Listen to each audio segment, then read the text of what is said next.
friends, and welcome back to Old Mill Homestead. So it's pretty early in the morning.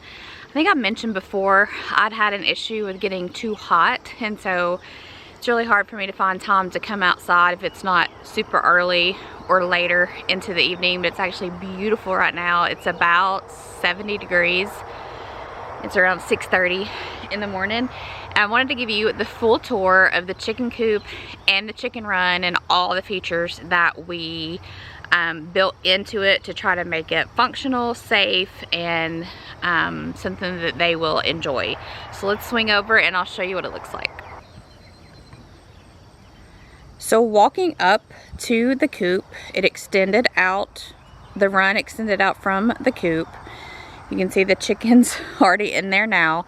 We have the door, and then we have a chicken door. So the reason for the chicken door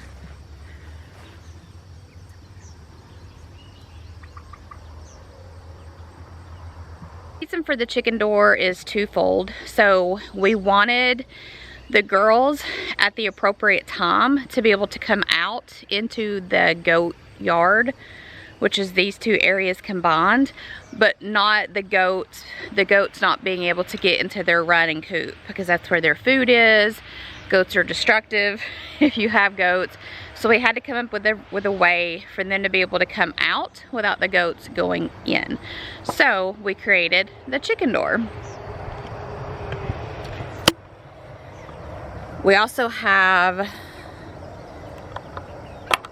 the carabiner to get in. The chicken door has a simple little latch, and it pulls in to the coop. That way if a goat does come by and lean, they don't rip it off. But we just unlatch this and bring it in, and then close it at night to secure them in the coop.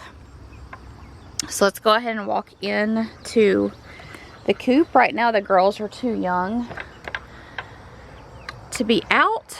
We have some shade up top. We may end up putting another tarp up there, but this does a pretty good job. Here's some of the girls. We have a waterer out here for them. We have hardware mesh on the sides of the coop, so all the way, sides of the run, I'm sorry, and then below, and then up top we did chicken wire. So a couple things. Originally we were going to do hardware mesh all the way around. We opted for the top for chicken wire. This is mainly just protection during the day, because the girls are going to be in the coop at night. So this is just really for aerial predators to have a barrier during the day, right? This is also 8x16, so the coop's 8x16, the run's 8x16. We do have, I got one of those turtle sandboxes that we're gonna do some probably sand, dirt, and diatomaceous earth for a dust bath for them, and put it in here or in their coop. I'm not sure which yet, but let me show you the door from this side.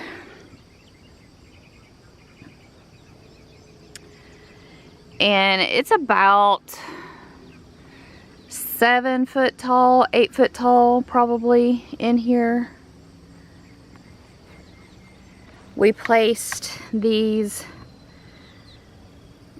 boards all along the frame of it, all along all of the frame,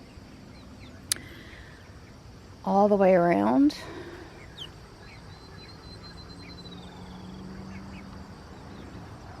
We extended the chicken wire all the way to the top of this board. That we're probably gonna hang a sign or something decorative out there at some point. I'm not in a rush to get that. It's whatever I find that I really enjoy. We'll put something out there. Have plenty of ventilation up top for the girls. There's their little chicken run. And then we also have the carabiner here. Chicken doors, what I meant to say. Their little chicken door. And then here is the completed inside of the coop. The girls have their nesting bars back there, their food and water. I have a thermometer in here to kind of tell me the temperature. We've got some ventilation, cross ventilation front and back, and then also their door allows some ventilation in here. Here's the top, and then here is the run looking out. So at night the girls are safely tucked away in here. Here's their little their little plate down here. So as I mentioned, it's really hot here in Tennessee, and so they I bring them out around 1 o'clock. First thing in the morning, I bring some ice and some feed.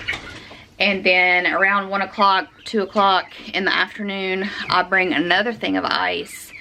And if it's hot like this, if it's above 83, I will bring them some cucumbers, blackberries, something that's been in the fridge that's nice and cool, just to help them stay cooled off, because it does get warm here in Tennessee. So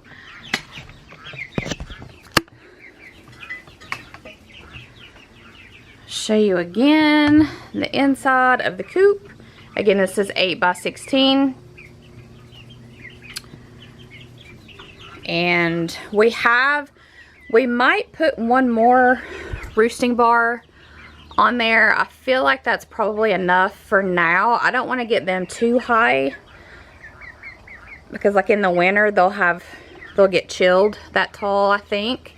But I think there's enough room for maybe one more bar. We still have to, in this section, put their roosting or their nesting boxes. They're 6 weeks old, 6.5 weeks old, so I'm not too concerned about getting that up right yet. So then as we back out, we have our little rooster, and then the chicken door, and this is our chicken run and coop.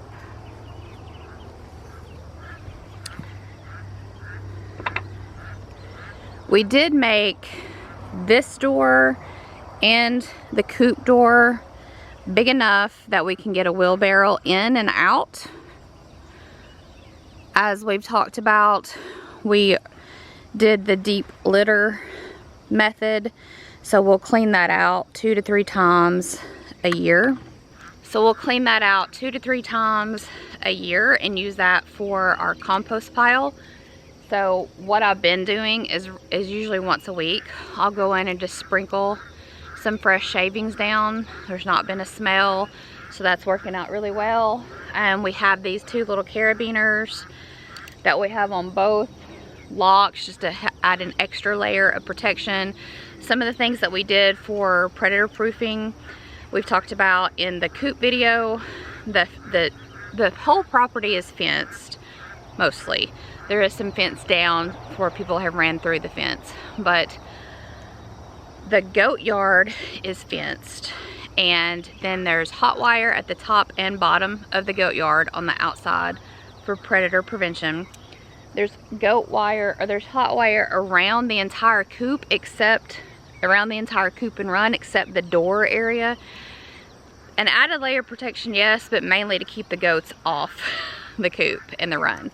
And then the coop part itself, we buried the hardware mesh a foot down and then ran it up, and it's stapled to the coop.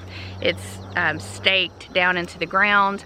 By the time we got to the run, I'm not gonna lie, we were exhausted. So we laid the hardware mesh on top of the ground. Let me show you.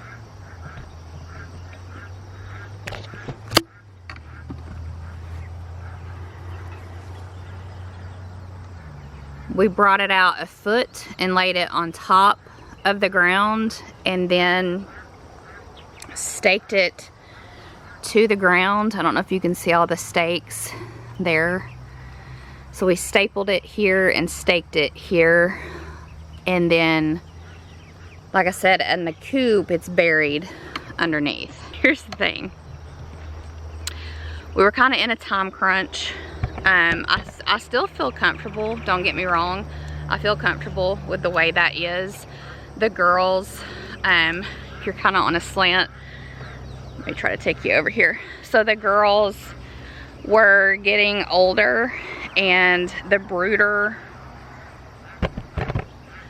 that we had them in was getting small for them, so we needed to get them out. And when we got the coop done, the coop was great and they could stay in the coop, but it was already at that point hitting 90 degrees, and it gets 90 degrees in the coop. So we had an issue of them needing to be out, but not in the goat yard per se yet. We'll probably wait till they're 8, 9, 10 weeks old to let them kind of free range in this whole area. But I wanted to go ahead and get them out, and with me getting heat exhaustion, and then trying to get the run built, I did not have it in me, nor did Nick, to dig out a foot down all the way around the run. So I feel pretty confident, right, with that. Like I said, at night they're in the coop. They go in about 8:10, 8:15 at night. We have the automatic door, and I'll do a video on that and my thoughts on how that is going. But yeah, absolutely love it. The girls love it. I have a chair out here. I'll bring a towel out and we'll sit, because they poop on the chair. But I'll bring a towel out usually when I bring their treat and their water, their ice out during the day. I'll sit out here with them for a little bit, or here lately I've been waiting until it's a little later in the day and come out. So yeah, so there's our coop and our run. As I've mentioned in a previous video, both the coop and the run, that includes the paint, the hardware mesh, the wood, the metal pieces, like the hinges, these, the stakes for the hardware mesh, the chicken wire, everything that you can possibly think of, the chicken door, the nesting boxes, all of that. Now the roosting bars we got from the woods behind us. We pulled some dead branches down and repurposed those. So those didn't cost anything, hallelujah. It's about $1,500. So again, it's 8x8 run, 8x8 coop, about $1,500, probably a little bit less than that. As I said before, we purchased 3 of the panels, which make the coop for the extending the goat house, and those are like $30 to $40 a piece, so that's around $120-ish with tax, maybe a little bit more if it was $35, a little bit less, but about $1,500. And we were not expecting that.